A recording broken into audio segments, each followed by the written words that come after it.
Hello student, आज हम यहाँ पर बात करेंगे इन 5 पॉइंट्स में। और सामान्यतः 90% जो स्टूडेंट हैं वो केवल चौथे पॉइंट के बारे में बात करते हैं। सिलेबस क्या होगा, आपका बुक्स क्या रहेंगी, MCQ, प्रैक्टिस टेस्ट। लेकिन आज जो इम्पोर्टेंट हम बात करेंगे वो बाकी जो आपके 4 फैक्टर्स हैं उस पर हम बात करेंगे। लेकिन उससे पहले मैं आपको एक जो है कहानी सुनाना चाहूँगा। एक रेस्टोरेंट है, होटल में, एक 5 स्टार होटल है, बहुत अच्छा रेस्टोरेंट है। वहाँ पे सभी लोग जो है अपना आराम से खाना खा रहे हैं, डिनर कर रहे हैं। अचानक से वहाँ पर एक जो कॉकरोच है, सामान्य तो एक जनरल सी बात आपकी होती है कि कॉकरोच वगैरह जो है वो किचन वगैरह में आपको घूमते रहते हैं। तो एक जो कॉकरोच है वो अचानक से जो डाइनिंग हॉल है वहाँ पे आपका आ जाता है। एक जो लेडी है उसके कंधे पर वो आपका बैठ जाता है। वो लेडी बहुत आपका डर जाती है, उसके साथ जो आपके उसके फैमिली वाले जो बैठे हुए होते हैं वो भी आपका डर जाते हैं। उसके बाद वो जो आपका कॉकरोच है वो उड़ के जो है एक छोटे से बच्चे के सर पे बैठ जाता है। वहाँ भी उसके बाद उस परिवार में भी जो है वो आपका हंगामा होने लगता है। वो लोग भी डर के जो है वो चिल्लाने लगते हैं। पूरा अफरा तफरी का माहौल हो जाता है पूरे डाइनिंग हॉल में। होटल में सब इधर उधर जो है वो भगदड़ आपका मच जाती है। लेकिन अब वहीं पर जो आपका एक होटल का कर्मचारी है वो आता है, वो दूर से इस सिचुएशन को आपका देख रहा है, आता है, कपड़ा लेके आता है, उस कॉकरोच को आपका पकड़ता है और उसको बाहर फेंक देता है। सिचुएशन बड़ी जो है आसानी से वो आपका क्या है हैंडल कर लेता है। अब इस कहानी को सुनाने के पीछे मेरा एक ही मकसद था, क्योंकि इस टाइम पे जो UKSSC है, जो हमारा आयोग है, उसने आप सब के लिए जो है इसी तरीके की प्रॉब्लम खड़ी कर दी है। आप सभी मैक्सिमम लोग जो हैं LT एग्ज़ाम की तैयारी जो आपका प्रीवियस पैटर्न था उसके हिसाब से आप कर रहे थे, और आप जो है वो तैयारी 10 मार्च के हिसाब से आप कर रहे थे। लेकिन आयोग ने 10 मार्च को पेपर आपका कराया नहीं। उसके बाद जो नोटिफिकेशन आपका आचार संहिता से तुरंत पहले लगाया उसमें आपका सिलेबस जो है वो आपका बढ़ा दिया गया। सिलेबस में कुछ चीज़ें ऐड कर दी गई, मार्क्स जो हैं वो आपके इधर उधर कर दिए गए। तो इस समय जो है जो एस्पिरेंट्स हैं, जो पर्टिकुलरली LT एग्ज़ाम की अगर हम बात करें, वहाँ पे बड़ा अफरा तफरी का माहौल है। कैसे पढ़ें, क्या पढ़ेंगे। और ऊपर से आयोग ने आपका क्या करा, जो अदर एग्जाम्स हैं उनकी जो है प्रपोज्ड डेट नहीं दी है, लेकिन LT एग्ज़ाम के लिए आयोग ने कह दिया है कि प्रपोज्ड जो एग्ज़ाम है वो आपका जुलाई में होगा। तो इससे जो है बड़ा अफरा तफरी का माहौल है। तो इस यहाँ पर मैं आपको बताना चाहता हूँ कि प्रॉब्लम सबके लिए सेम है, ठीक है। आप कैसे रिएक्ट करते हैं यही आपको सफल या असफल बनाएगा। प्रॉब्लम सिलेबस सबके लिए बदला है ना, केवल आपके लिए तो नहीं बदला है।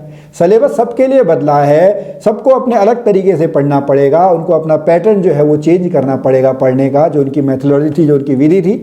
तो आप क्यों परेशान होते हैं, आप कैसे रिएक्ट कर रहे हैं। जैसे जनरली अगर हम बात देखें, पिछले हफ्ता 10 दिन से जो है स्टूडेंट इस टाइम पे उनको सरप्राइज भी हैं, ठीक है। कुछ लोगों को बहुत डर लग रहा है, कुछ लोग आपके नर्वस हो चुके हैं, कुछ लोग एंग्जाइटी में आ चुके हैं कि भैया अब कैसे पढ़ाई होगी, 3 महीने में हम ऐसा कैसे कोर्स पूरा करेंगे। जो हमने पिछले 6 महीने से, साल 1.5 साल से जो हम मेहनत करते हुए आ रहे हैं वो तो हमारी बिल्कुल बर्बाद चली गई। तो ऐसा नहीं है।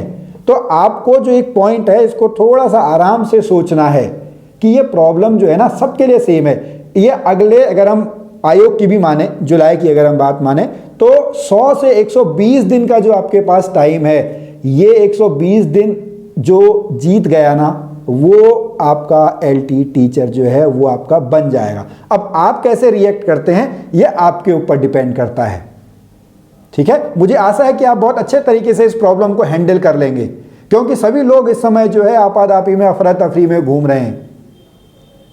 अब हम चलते हैं हमारे सेकंड पॉइंट की तरफ। हमारा सेकंड पॉइंट है, it's a marathon not a 100 metre race. जो परीक्षा की तैयारी होती है ये एक मैराथन रेस की तरह होती है। ये 100 मीटर की रेस नहीं है कि आज दौड़े, अभी हमने 100 मीटर पे खत्म कर लिया। बहुत सारे स्टूडेंट इस समय इस तरीके से आपका घूम रहे हैं, इस तरीके से परेशान हैं कि भाई हम सिलेबस कैसे पूरा करें। वो जो पेडागोजी में जो आपका कॉमन पार्ट है उसमें आपका पूरा B.Ed का डाल दिया गया है। अगर हम सब्जेक्ट्स की बात करें, सब्जेक्ट्स में आपका सिलेबस जो है वो आपका बढ़ा दिया गया है। तो मैं उनसे कहना चाहूँगा धैर्य बनाए रखें, डिमोटिवेट नहीं हो, पेशेंस जो है अपने अंदर बनाए रखें, क्योंकि ये एक दिन की पढ़ाई नहीं है। अभी आपके पास मिनिमम अगर मान के चलें 100 से 120 दिन है। और कौन जाने मैं ऑफिशियली नहीं कह रहा हूं, लेकिन कौन जाने कि जुलाई में आपका पेपर होगा ही होगा। कल आपने यूकेपीएससी का एक नोटिस देखा होगा, जो पेपर आपका 31 मार्च को होना था वो अब मई में आपका खिसक चुका है। 2 महीने का एक्स्ट्रा टाइम जो है वो आपका मिल गया है। आप भी जो है 10 मार्च के हिसाब से तैयारी कर रहे थे, लेकिन अब आप जो है वो जुलाई के हिसाब से तैयारी कर रहे हैं। तो जुलाई में क्या सिचुएशन होगी उसके लिए आप अभी से क्यों परेशान रहते हैं। इसीलिए मैं आपसे कह रहा हूं कि ये एक मैराथन रेस है। क्या पता कल कौन नया अड़ंगा डाल दे, कौन क्या पता आपका कोर्ट में चले जाए, क्या पता आपका पेपर लीक हो जाए। तो इस तरीके की जो अफरा तफरी आप इस समय मचा रहे हैं या परेशान से घूम रहे हैं, उससे कुछ फायदा नहीं होना है। कूल काम बने रहिए, आपको मेहनत जरूर करनी है। मैं ये नहीं कह रहा हूं कि आप बिल्कुल निश्चिंत होकर बैठ जाइएगा, पढ़िएगा नहीं, लेकिन आप पढ़िए, लेकिन अपनी मनोस्थिति को शांत करके। अगर आप साइंस के स्टूडेंट हैं तो आप ये सारी चीज़ें जानते होंगे कि ये जो आपका ब्रेन है, ये हार्मोनल डिसऑर्डर की वजह से आपको डर लग रहा है, एंग्जाइटी आपको हो रही है, कैसे पढ़ेंगे, जो आपके अंदर जो है निराशा भर चुकी है, कैसे 3 महीने में होगा, मेरी जो पिछली पढ़ाई है, वो सब हार्मोनल चेंज है। और आप सब इतने मैच्योर हैं कि आप इसको कंट्रोल कर सकते हैं और आप ही कंट्रोल कर सकते हैं। आपके अलावा कोई दूसरा, चाहे कितना भी आपका सगा संबंधी हो, परिवार वाला हो, आपका टीचर हो, मेंटर हो, वो इसको कंट्रोल नहीं कर सकता है। ये आपको कंट्रोल करना है। बहुत सारे स्टूडेंट जो हैं वो अभी आपका पढ़ाई शुरू करेंगे, बिल्कुल बहुत अच्छे तरीके से, ये हमारा एक्सपीरियंस है, आप लोग भी समझते होंगे, बहुत अच्छे तरीके से समय पढ़ाई करेंगे। फिर लेकिन जैसे ही आपका जो है अभी नवरात्रियां आपकी आएंगी, फिर चुनाव का माहौल आपका आएगा, फिर मई जून में जो है वो आपका शादियों का सीजन आएगा। मई जून में ही गर्मी ऐसी पड़ेगी, पढ़ने का मन नहीं करेगा, पंखा भी आपका जो है वो काम नहीं करेगा। उस समय 90% जो लोग हैं, 90% जो एस्पिरेंट्स हैं वो पढ़ाई छोड़ देंगे। ये हमारा प्रीवियस पहले का एक्सपीरियंस है। लेकिन जो उस समय भी आपका पढ़ाई कर गया, वही आपका जो है वही आपका जीत जाएगा। तो इस तैयारी को एक मैराथन समझिए, 100 मीटर की रेस बिल्कुल ना समझिए। अब हम चलते हैं हमारे थर्ड पॉइंट पे। हमारे साथ एक इंटरव्यू हमारे सर के साथ आपका हुआ था, विमलेश सर आपके हैं, तो उन्होंने बहुत अच्छी बात हमसे कही थी। आप उसका वीडियो जो है हमारे गुरुजी उत्तराखंडी यूट्यूब चैनल पे आप लोग देख सकते हैं। उन्होंने कहा था कि आपको जो है एक विद्यार्थी की तरह पढ़ना चाहिए, एक बेरोजगार की तरह नहीं। बहुत बड़ा, देखिए बहुत अच्छी लाइन उन्होंने बोली है, क्योंकि जब आप विद्यार्थी की तरह पढ़ रहे हैं तो आपके ऊपर कोई भी टेंशन नहीं है। लेकिन जैसे ही आप बेरोजगार की तरह पढ़ते हैं तो आपके ऊपर जो बेरोजगारी का बोझ है वो आपके दिमाग के ऊपर हावी हो जाता है, वो आपके दिल के ऊपर हावी हो जाता है। तो आपको कुछ याद ही नहीं रहता है, आप टेंशन में पढ़ रहे हैं। लेकिन जब एक विद्यार्थी पढ़ता है तो वो सीखने के लिए, कुछ कर गुजरने के लिए, एक चैलेंज के लिए पढ़ता है कि हाँ मैं ये पढ़ूंगा और मैं इस एग्जाम को निकाल के रहूंगा, और वो एग्जाम निकालता है। लेकिन आप जो है एक विद्यार्थी की तरह जो है पढ़ें। अब यहीं पे मैं अपना जो पर्सनल एक्सपीरियंस आपके साथ शेयर करूं, आप सब LT एग्जाम की तैयारी कर रहे हैं, बहुत सारे जो एस्पिरेंट्स हैं वो स्कूलों में पढ़ा रहे हैं, ठीक है। और अगर हम यहाँ पे उनके, जब वो आपका खुद जब तैयारी करते हैं तो ऐसे ऐसे सिली क्वेश्चंस या ऐसी ऐसी सिली मिस्टेक्स करते हैं जो वो शायद अपने स्टूडेंट को अपनी क्लास में जब स्कूल में पढ़ा रहे होते हैं वहाँ पे वो सिखा रहे होते हैं। क्यों? क्योंकि अंतर है, वहां पर वो एक टीचर की तरह उस सब्जेक्ट को देख रहे हैं, लेकिन जब वो खुद अपनी तैयारी पे आते हैं, खुद जब अपने लिए तैयारी कर रहे होते हैं, तो वो एक बेरोजगार की तरह वहां पे पढ़ने लगते हैं। उनके ऊपर जो है टेंशन आपका हावी हो जाता है कि नहीं मुझे ये क्वेश्चन सॉल्व करना, तो वहीं पर उनसे जो है वो आपका गलती हो जाती है। तो आप पढ़ें, चैलेंज लेके पढ़ें, ठीक है, एक विद्यार्थी की तरह जो है विद्यार्थी की तरह पढ़ें। तो आपको अभी तक ये हमारे 3 पॉइंट्स आपके कैसे लगे, आप हमें जरूर बताएं। 5वां पॉइंट भी बहुत आपका इंपॉर्टेंट है, लेकिन उससे पहले चौथा पॉइंट जो कि कॉमन हम सभी आपका बात करते हैं कि भैया सिलेबस पे आप अड़िग रहो, जैसा आपके पास सिलेबस है उसके अकॉर्डिंग आप पढ़ो। प्रीवियस ईयर के क्वेश्चन पेपर आप देखो, 2015 का आपको मिल जाएगा, 2018 का मिल जाएगा, 2021 का पेपर आप लोगों को मिल जाएगा। उसमें देखो कि किस तरीके के आपके क्वेश्चन पेपर जो हैं वो पूछे गए हैं। मॉक टेस्ट आप दो, आप UKSSC में जैसे जीके के क्वेश्चन आए हैं, तो किस तरीके के आयोग जो है वो जीके के किस तरीके के क्वेश्चन पूछता है। हालांकि हल्के ही क्वेश्चन पूछे जाएंगे। रीजनिंग के किस तरीके के क्वेश्चन पूछता है, उनका पैटर्न जो है वो ऑब्जर्व करने की कोशिश करो। मॉक टेस्ट आप लोग दीजिए। और यहाँ पर अगर इस वीडियो को अच्छा रेस्पॉन्स मिलता है तो मैं आपको जो है एक गारंटी देता हूँ कि अगर इस वीडियो को अच्छा रेस्पॉन्स मिलेगा तो कुछ दिनों के बाद हम आप लोगों के लिए 100 डेज प्रिपरेशन शेड्यूल जो है वो वीडियो हम आप लोगों के लिए लेके आएंगे। तो इसलिए इस वीडियो को लाइक करें, हमारे इस चैनल को सब्सक्राइब करें, वीडियो को अपने जो संगी साथी LT की तैयारी कर रहे हैं उनके साथ आप शेयर भी जरूर करें।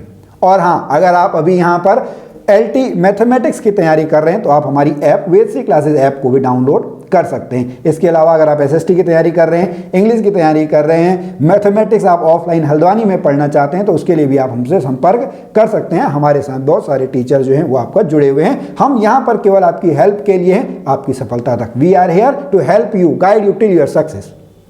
अब चलते हैं हमारे 5वें पॉइंट की तरफ। आप लोगों ने एक कोटेशन जो है वो जरूर सुना होगा, don't use a cannon to kill a mosquito, यानी किसी मच्छर को मारने के लिए आप तोप का इस्तेमाल नहीं करते हैं। या आपने रहीम दास जी का जो आपने दोहा जो है वो सुना हुआ होगा, रहीमन देख बड़ेन को लघु न दीजिए डारी, जहां काम आए सुई क्या करे तलवारी। यानी जहां पर सुई काम आ सकती है वहां पे तलवार का यूज क्यों करना है। अब ऐसा मैं आपसे क्यों कह रहा हूं, क्योंकि इस समय जो भी एस्पिरेंट्स हैं वो कंटेंट इकट्ठा करने में लगे हैं। भैया बीएड में जो उन्होंने पूरे बीएड में आपका पढ़ा है वो उनको अगले 3 महीने के लिए पढ़ना है। ऐसी अगर हम पर्टिकुलर सब्जेक्ट्स की बात करें, फिजिक्स की अगर मैं बात करूं, 16 पन्नों का फिजिक्स का सिलेबस है। फिजिक्स की अगर मैं बात करूं, ठीक है, अदर देन सब्जेक्ट, जो सब्जेक्ट एक्सपर्ट आपको बताएंगे, फिजिक्स का जो सिलेबस है वो 16 पन्नों का है। यानी पूरी बीएससी भर में, एमएससी भर में जो आपने पढ़ा है वो आपको अगले 3 महीने तक पढ़ना है। लेकिन उसका आउटपुट क्या है, उसका आउटपुट केवल 25 नंबर का है अगर हम इन जनरल बात करें। ऐसी अगर हम पेडागोजी की बात करें तो फर्स्ट पेपर जो पार्ट ए है 50 नंबर का, उसमें 3 चीजें आनी है, पेडागोजी, जीके और रीजनिंग। तो पेडागोजी का आप लगा लीजिए कितने नंबर की आएगी, 25 या 30 नंबर की।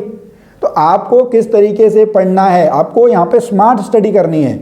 आपको पेपर जो पैटर्न जो आपका पेपर बना रहा है उसके हिसाब से सोचना है कि भैया 16 पन्नों का अगर फिजिक्स का है तो उसमें से ऐसे कौन से 25 टॉपिक्स होंगे जहां से आने की प्रोबेबिलिटी जो है वो सबसे ज्यादा होगी। जिसका ये अनुमान आपका सही लग गया वो आपका LT का पेपर निकाल लेगा, जिसका ये अनुमान गलत बैठा वो थोड़ा सा पीछे हो जाएगा, वो फिर अगली बार की तैयारी करेगा।